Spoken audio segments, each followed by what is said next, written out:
This platform system did something extreme with major consequences by merging the roles of host, referee, and direct competitor. Vertical integration gone wild describes the hidden cost of platform dependence when the regulator also owns the biggest player. Every time you ship an order, you are feeding a machine that calculates exactly how to bypass your business. The platform does not need to guess what works because your dashboard provides a perfect map of consumer demand. How can any independent business survive when their primary partner is also their most dangerous and well-informed rival? Think of it as renting a stall inside a market where the landlord also runs the stall directly across from yours. That landlord sets your rent, writes the market rules, and watches every transaction you complete each single day. The structural conflict here is not incidental. It is baked into the architecture of how these platforms generate revenue and grow. They earn a cut when you win, but they earn even more when they replace you with their own product entirely. Your success is simultaneously their market research, their product roadmap, and their clearest signal of where to compete next. Your success doesn't just earn you revenue, it earns them a blueprint, tested at your expense and your risk. The seller is fully transparent to the platform. The platform reveals almost nothing in return. That one-way mirror is the sharpest competitive edge the platform holds over every seller operating inside its walls. The platform isn't copying your product because someone in a boardroom decided to be cruel. It's copying because the incentive structure makes copying the single most rational move available. Every sale you close teaches the algorithm something, and that something belongs to the platform, not to you. By the time your product hits a certain sales velocity, the platform has already seen the margin, the return rate, and the search terms that convert. It doesn't need market research because you are the market research, running live and fully funded on their infrastructure. Launching a private label version at that point isn't a gamble. It's closer to reading the answer key before the test. The platform also controls the shelf, so its version can appear above yours without a single dollar spent on ads. That's not predatory instinct. It's just a rational actor following the incentive structure to its inevitable conclusion. Understanding that distinction matters because it tells you exactly what the platform will do next, every single time. Ordinary competition is brutal, but it operates inside a shared set of rules that neither side wrote alone. What makes platform self-preferencing structurally different is that one player also holds the whistle. The platform doesn't just compete with you. It defines what counts as a fair move in the first place. Economists call this vertical integration, where a single firm controls multiple layers of the same supply chain simultaneously. But platforms add something older markets never had: the power to regulate the very market they profit from. When Amazon adjusts its search algorithm, it isn't just updating software, rewriting the rules of visibility for every seller on the network. A traditional regulator answers to an external authority. The platform answers to its own quarterly earnings. That asymmetry is the core economic problem, and antitrust scholars have a name for it: the conflict between the platform's role as neutral infrastructure and its role as an active market participant. Your success feeds their intelligence, and their intelligence shapes the rules you play by next quarter. Every business carries costs you can see on a spreadsheet, and costs that don't appear until something breaks.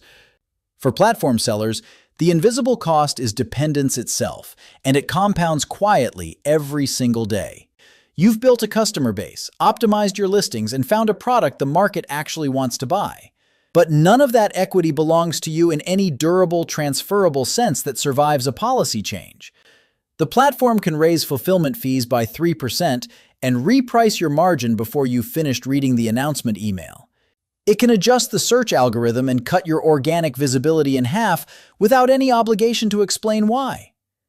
A private label entry into your category doesn't require a warning, a grace period, or even an acknowledgement that your data informed the decision. Economists call this hold-up risk. The moment a relationship becomes so load-bearing that your counterparty can extract value simply because leaving is too costly. Your sales rank, your review history, your conversion data — none of it migrates when you do.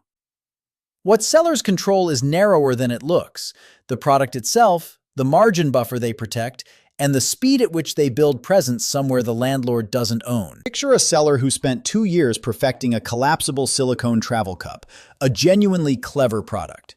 She found her niche, optimized her listing, and climbed to the first page of results through careful, patient work.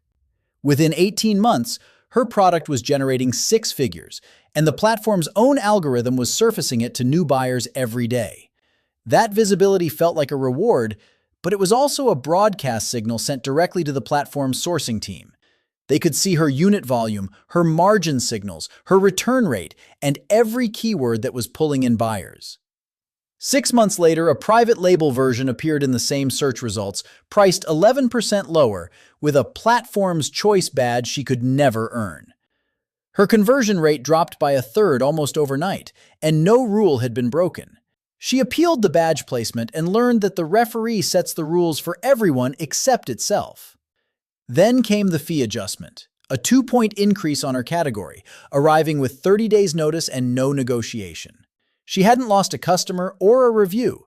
She had simply become too visible to ignore, and that visibility was the thing that cost her. The platform's rules aren't yours to write, but your exposure to them absolutely is. Every seller who treats a single platform as their entire business has made a structural choice, and structural choices can be unmade. The lever that matters most is customer data, specifically whether you own any of it.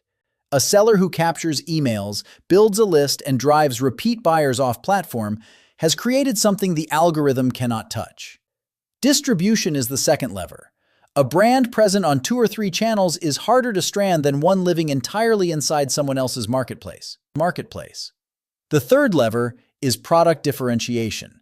A generic, easily replicated item is an invitation for a private label replacement, while a product with a real story and loyal buyers is a much harder. None of this means abandoning the platform. It means refusing to let the platform be your only infrastructure. Dependence isn't a trap that closes on you. It's a position you build, slowly, one unconsidered decision at a time. The sellers who navigate this best don't fight the platform's power. They quietly reduce how much of their future it controls. Amazon didn't invent this structure. It just scaled it to a size where the conflict became impossible to ignore. Walmart runs a marketplace now, and it sees the same sales data on every third-party seller in its ecosystem. Apple takes 30% from every app that runs on its operating system, and it decides which apps get featured. Shopify built its entire brand around empowering independent sellers, yet it competes directly with them through its own payment and fulfillment products. The 3 hats, host, referee, and competitor, are not a bug in these systems, they're the business model.